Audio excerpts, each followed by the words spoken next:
Welcome to our Application of Chemistry YouTube channel. তাহলে শুরু করা যাক আজকের presentation Mechanism of COVID-19 vaccine in human body Oxford-AstraZeneca versus Pfizer-BioNTech প্রথমে আমাদের জানতে হবে what is the difference between DNA and mRNA. DNA is made up of deoxyribose sugar while mRNA is made up of ribose sugar. আমরা যে ইমেজটা যদি একটু দেখি যে এটা হচ্ছে ডিএনএ ডিঅক্সিরাইবোনিউক্লিক অ্যাসিড যা নিউক্লিওবেস কিছু অ্যাসিড আছে সাইটোসিন সি গুয়ানিন জি এডেনিন এ থাইমিন টি ডিএনএ স্ট্রাকচারটা হচ্ছে হলো ডাবল স্ট্র্যান্ড বলা হয় এটাকে যেখানে বেস পেয়ার থাকে যেমন এটা হচ্ছিল গুয়ানিন আর এটা হচ্ছিল সাইটোসিন একইভাবে এটা হলো এডেনিন এটা হলো থাইমিন এডেনিন থাইমিন আর ডিফারেন্সটা হচ্ছিল আরএনএর সাথে আরএনএ হচ্ছে রাইবোনিউক্লিক অ্যাসিড যেটা হচ্ছিল সিঙ্গেল স্ট্র্যান্ড বলা হয় যখন এটা ফ্র্যাকশন হয়ে আলাদা হয়ে একটি হয়ে যায় তখন জাস্ট চেঞ্জটা থাকে থাইমিনের জায়গায় ডিএনএর আরএনএ থাকবে হলো ইউরাসিল এখানে মিথাইল গ্রুপটা অফ হয়ে যাবে এখানে হয়ে যাবে uracil DNA mRNA is just as critical as DNA. Messenger ribonucleic acid or mRNA for short plays a vital role in human biology, specifically in a process known as protein synthesis. mRNA is a single-stranded molecule that carries genetic code from DNA in a cell's nucleus to ribosomes, the cell's protein making machinery. তাহলে DNA থেকে হয়ে যাবে RNA RNA এর পরে হয়ে যাবে কি protein synthesis করবে আমরা যে এই স্লাইডটি একটু ভালো মতো খেয়াল করি কিভাবে প্রোটিন সিনথেসিস হচ্ছে চলো ডিএনএ ডাবল স্ট্র্যান্ড অবস্থা থাকে যা আরএনএ পলিমারেজ একটি এনজাইমের মাধ্যমে প্রি এমআরএনএ তৈরি করে যাকে বলে ট্রান্সক্রিপশন সেখানে ম্যাচিউর এমআরএনএ তৈরি হবে এবং এই এমআরএনএ রাইবোজোমের উপস্থিতিতে ট্রান্সলেশনের মাধ্যমে পলিপেপটাইডের একটি প্রোটিন সিনথেসিস করবে so during transcription the enzyme RNA polymerase uses DNA as a template to produce a pre-mRNA transcript. The pre-mRNA is processed to form a mature mRNA molecule that can be translated to build a protein molecule polypeptide encoded by the original gene, যা রাইবোজোমের মাধ্যমে হবে। এখন আমরা কোভিড-19টা একটু দেখি COVID-19 কিভাবে তৈরি যেমন কোভিড-19-এ যেটা করোনা ভাইরাসে বলা হয় স্পাইকে যে প্রোটিন থাকে এটা স্পাইক প্রোটিন জিন থাকে আর এমআরএনএ থাকে এই স্পাইক প্রোটিনের মাধ্যমে একটি হিউম্যান বডি সেলে সহজে পেনিট্রেট করতে পারে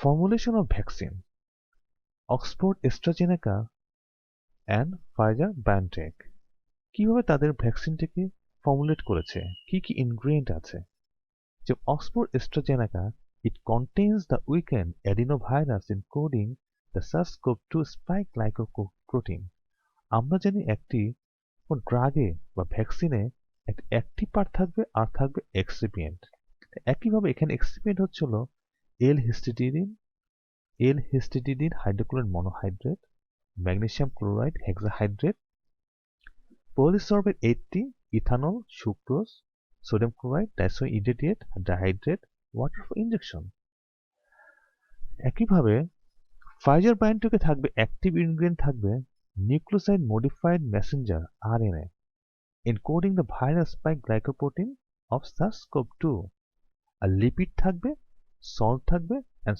সুক্রোজ থাকবে যা শুধু এই ক্যারি করবে এই আরএনএ কে অ্যাক্টিভ পার্টকে আমরা এখন ডিফারেন্স ভাবে দেখি যে অক্সফোর্ড অ্যাস্ট্রাজেনেকা ফাইজার বায়োটেক কি ডিফারেন্সটা আছে এই ভ্যাকসিনে।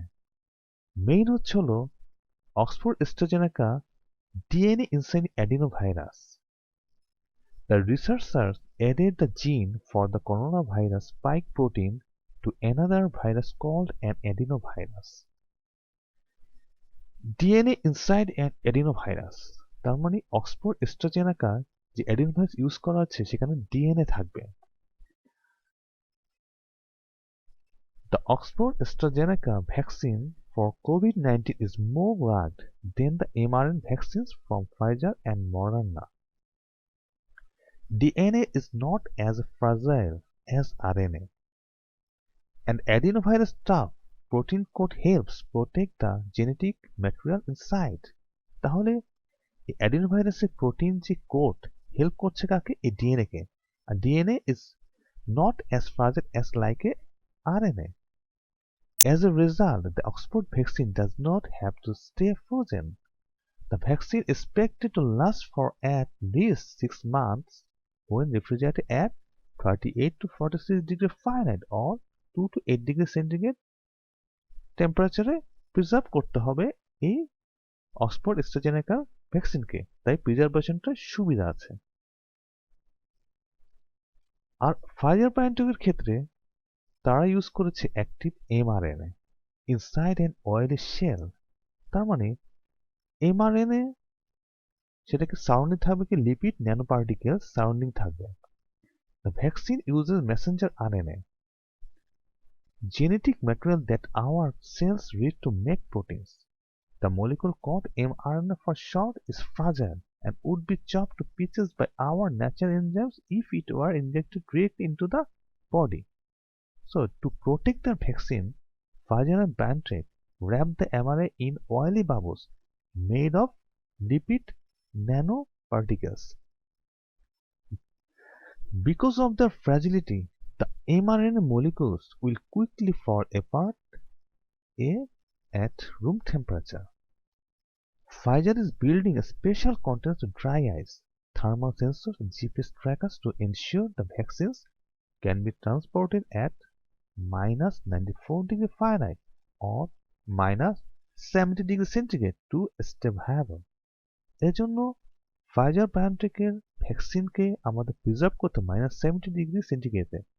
অবশ্যই প্রিজার্ভেশন খুব ইম্পর্টেন্ট। যদি প্রিজার্ভেশন ঠিক না হয় তাহলে এমআরএনএ ভেঙে যাবে এবং আমার ভ্যাকসিনটি কাজ করবে না। তাই অবশ্যই আমাকে প্রিজার্ভেশনের ক্ষেত্রে খুব ভালো মতো খেয়াল রাখতে হবে ফাইজার বায়োনটেকের ক্ষেত্রে।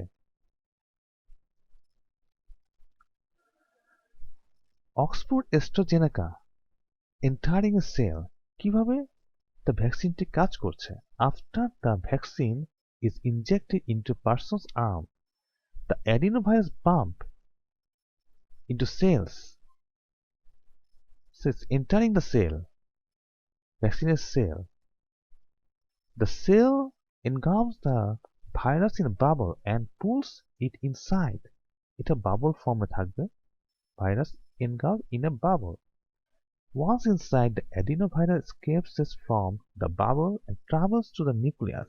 তখন এই অ্যাডিনোভাইরাস ইনজেক্ট করবে ডিএনএ, তারপর সেল নিউক্লিয়াসে ডিএনএ ইনজেক্ট করবে।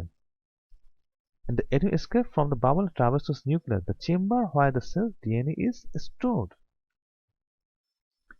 The adenovirus pushes its DNA into the nucleus.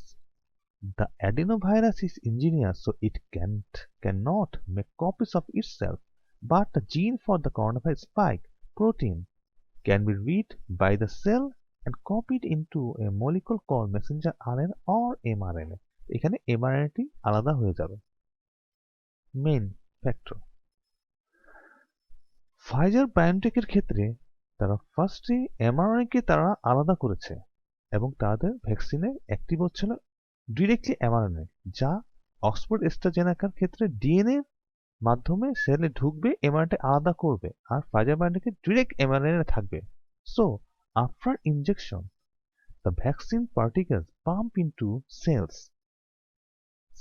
and fuse to them, releasing mRNA. The cell's molecules read its sequence and build spike proteins. The mRNA from the vaccine is eventually destroyed by the cell, leaving no permanent trace. Some of the spike proteins form spikes that migrate to the surface of a cell and stick out their tips. তাহলে এখানে যে mRNA আছে যে রাইবোজের মাধ্যমে translating mRNA থেকে spike protein তৈরি করবে। আমরা একটু ব্যাকে যদি যাই আমরা যে চিন্তা করি এখানে ডিএনএ থেকে আরএনএ হয়েছে, আরএনএ mRNA থেকে রাইবোজের মাধ্যমে এই যে প্রোটিন তৈরি হয়েছে। তাহলে এখানে একটি স্পাইক যে প্রোটিনটি আছে কোভিড-19 এর সেই স্পাইক প্রোটিনটি তৈরি হয়ে যাচ্ছে। এখানে এই যে ট্রান্সলেটিং mRNA থেকে স্পাইক প্রোটিন তৈরি হয়ে যাবে। The vaccinated cells also break up some of the protein into fragments which they present on the surface. These protruding spikes and spike protein fragments can then be recognized by the immune system. তাহলে main difference হলো অক্সফোর্ড-অ্যাস্ট্রাজেনেকায় DNA এর মাধ্যমে mRNA হবে, ফাইজার-বায়োনটেক direct mRNA থেকে আমার spike protein তৈরি হবে। তাহলে এখন অক্সফোর্ড-অ্যাস্ট্রাজেনেকা যখন mRNA তৈরি হবে এরপরের মেকানিজম কি? Building spike proteins. The mRNA leaves the nucleus and the cell's molecules read its sequence and begin assembling spike proteins. Some of the spike proteins produced by the cell form spikes that migrate to its surface stick out their tips. তাহলে the vaccinated cells also break up some of the proteins into fragments.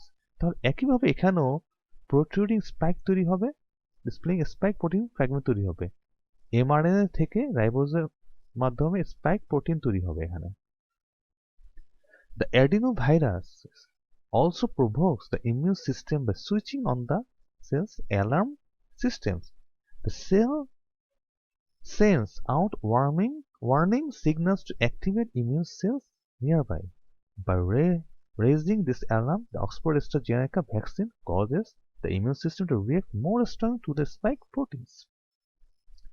এরপরে কি mechanism হচ্ছে ভালো মতো খেয়াল করি আমরা। Spotting the intruder, যখন একটি vaccinated cell dies the debris contains spike proteins, তার মানে এই সেলের মধ্যে স্পাইক প্রোটিনগুলি আছে। The debris contains spike cell proteins, protein fragments that can then be taken up by a type of immune cell called an antigen presenting cell. এটা হচ্ছে antigen presenting cell, and antigen presenting cell বলতে আমরা কি বুঝি? An antigen presenting cell APC is an immune cell that detects, engrafts and informs the adaptive immune response about an infection. Sometimes a dendritic cell presents on the surface of the cells to induce an immune response, thus functioning as an antigen presenting cell. Macrophages also function as APCs. তাহলে the cell presents fragments of spike protein on its surface, তাহলে এখানে engulfing a spike antigen presenting cell এর মধ্যে। When other cells called helper T cells detect this fragment, and the helper T cells can raise the alarm and help marshal other immune cells to fight the infection. তাই helper টি sell alarm হয়ে যাবে। Main হচ্ছে এখানে তারা awareness তাদের বেড়ে যাবে প্রতিটা সেলের, কারণ তারা স্পাইক যখনই কোনো কোভিড-19 পেনিট্রেট হবে সেলে ঢুকতেই দিবে না, তখনই তারা টি সেল তাদেরকে প্রতিহত করবে। Making antibody, the antibody কিভাবে তৈরি হচ্ছে? Other immune cells called B cell may bump into the coronavirus spikes on surface vaccinated cell. এই ভ্যাকসিন সেলের যে প্রোট্রুডিং যে স্পাইক সেল আছে স্পাইক প্রোটিন আছে তার সাথে এখানে লক হয়ে যাবে বি সেলের। A few of the B cells may be able to lock onto spike proteins if these B cells are then activated by helper T cell. তবে এখানে helper T cell বি সেলকে activate করে দিবে, যার ফলে এখানে তার সাথে একটি লক হয়ে যাবে। A few B cells may be able to lock onto the spike proteins. If these B cells are then activated by helper T cells, they will start to proliferate and pour out antibodies that target the spike protein. তাহলে এখানে অ্যান্টিবডিগুলি কি secreted antibody, এগুলি সব secret করবে। পরবর্তী stopping the virus, the antibodies can latch on to coronavirus spikes, mark the virus for destruction and prevent infection by blocking the spikes from attaching to other cells. তাহলে এই antibody কি করছে, এই COVID-19 এর যে spike protein আছে প্রতিটাকে lock করে ফেলতেছে, যার ফলে এই কোভিড-19 ভাইরাস অন্য কোনো সেলে পেনিট্রেট হতে পারবে না, একসময় সে ডিস্ট্রয় হয়ে যাবে, রেপ্লিকেট হবে না। Killing infected cells. The antigen presenting cells can also activate another type of immune cell called a killer T cell to seek out and destroy any coronavirus infected cells that display the spike protein fragments on the surface. তাহলে activated T cell, তাহলে এখানে আরো যদি কোনো COVID-19 যদি আসে, কোনো সেলকে যে ইনফেক্ট করে ফেলে, ইনফেক্ট করার ফলে তার যে স্পাইক প্রোটিনগুলি থাকবে, যে প্রোট্রুডিং হবে, সেখানে কি করবে অ্যান্টিজেন প্রেজেন্টিং সেল সে অ্যাক্টিভেটেড কিলার টি সেলকে সে অ্যাক্টিভেট করে দিবে, যার ফলে ইনফেক্টেড সেলকে beginning to kill the infected cell. তাহলে এভাবে ইমিউন পাওয়ারটা বেড়ে যাবে এবং কোভিড-19কে ধ্বংস করে দেবে, ডিস্ট্রয় করে দেবে। এটা হচ্ছে টোটাল সিস্টেম আর মেকানিজম এই ভ্যাকসিনের। তাহলে অক্সফোর্ড অ্যাস্ট্রাজেনেকা আর ফাইজার বায়োনটেকের মেইন ডিফারেন্স হলো অক্সফোর্ড অ্যাস্ট্রাজেনেকা হচ্ছে ডিএনএ থেকে এমআরএনএ হবে, এমআরএনএ থেকে স্পাইক প্রোটিন তৈরি করবে, আর ফাইজার বায়োনটেক হচ্ছিল ডিরেক্ট এমআরএনএ থেকে তাদের ভ্যাকসিনটি তৈরি করেছে, কিন্তু তাদের মেইন যে লাস্ট গোল হচ্ছিল অ্যান্টিবডি তৈরি করা। অ্যান্টিবডি তৈরি হওয়ার ফলে তারা আমাদের অ্যাওয়ারনেসটা বেড়ে যাবে, তার প্রতিটা ইমিউন সিস্টেমটাকে বুস্ট আপ করে দেবে, যার ফলে কোভিড-19 যদি অ্যাটাক করে তাহলেও কোনো প্রবলেম হবে না এবং কোভিড-19কে সহজে কিল করতে পারবে। ধন্যবাদ সবাইকে আজকের প্রেজেন্টেশনটি দেখার জন্য।